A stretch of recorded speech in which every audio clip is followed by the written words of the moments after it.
Ay, kumpar, ako may tanong sa inyo. Oo. Ang lahat ng unggoy, ay may lahat ay kakadyoy na kahoy. Oo. Pero ako may tanong sa inyo, merong unggoy na hindi kakadyoy na kahoy. Aba. Ikaw pare. Aba, di siyempre pag nakatayo yan, ay lahat ay kaya akitin. O ikaw? Ay, yun din. Alam ko. Talagang kayang adyuhin natin ang unggoy. Ano Basta ba nakatindi. pare? Lahat ng kahoy, kaya adyoin. Pero ako may tanong sa inyo na hindi kakadyoin. Di ba may mga sanga? Ay siyempre kaya akitin yan ay. Basta kahoy, kaya adyoin. Pero, ang tanong ko sa inyo, merong kahoy na hindi kaya adyoin.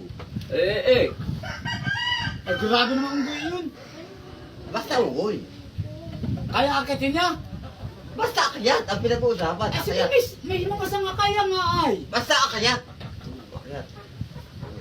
Kayo mga idol, kaya nyo kayang sagutin ang mga katanungan itong barkada ko? Meron daw kahoy Basta na akyatin. kaya akitin daw ng unggoy. Meron daw kahoy na hindi daw na makaya akitin ng unggoy. Kayo makakasagot mga idol. Okay.